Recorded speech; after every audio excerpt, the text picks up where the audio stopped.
Welcome to ஸ்வஸ்தம் foods. இன்றைக்கி நம்ம பார்க்க போகிறது பொரியலங்காய் உருண்டை. இதுக்கு தேவையான பொருட்கள் பார்த்துக்கலாம்.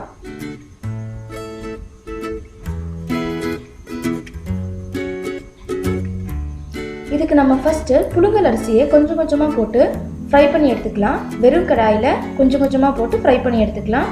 அது ஒரு light brownish colour, golden colour வரும்போது நம்ம எடுத்துடலாம். ஒன்ஸ் எல்லாத்தையும் ஃப்ரை பண்ண பிறகு ஆல்மோஸ்ட் இந்த மாதிரி வரணும். ஃப்ரை பண்ண பிறகு அதை நல்லா பொடி பண்ணி வச்சுக்கோங்க.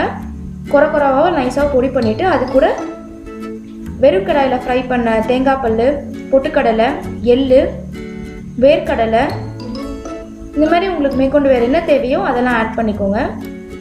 தேவையான அளவு ஆட் பண்ணிக்கோங்க. ஆட் பண்ணிவிட்டு வெள்ளத்தை நல்லா பாகாக்கி வச்சுக்கோங்க. இந்த பாகாக்குனதை உங்களுக்கு இனிப்புக்கு ஏற்றாப்புல நீங்கள் கொஞ்சம் கொஞ்சமாக ஆட் பண்ணி மிக்ஸ் பண்ணுங்கள். ஸோ இது உங்களுக்கு தேவைப்பட்டுச்சுன்னா, அதாவது ரொம்ப தண்ணியாகாமல் இருக்கும். உங்களுக்கு திரும்ப தேவைப்பட்டுச்சுன்னா வெள்ளைப்பாகு ஆட் பண்ணி மிக்ஸ் பண்ணிக்கோங்க. அப்புறம் இன்னும் கொஞ்சம் வெள்ளைப்பாகு இங்கே ஆட் பண்ணுறோம்.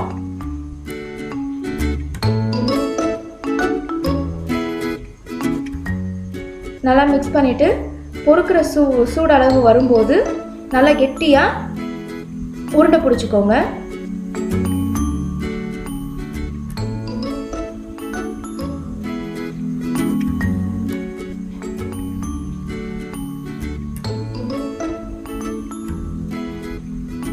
பாருங்கள், ஆல்மோஸ்ட் நம்மளோட கெட்டி உருண்டை, அதாவது பொரியலங்காய் உருண்டை தயாராகிடுச்சு.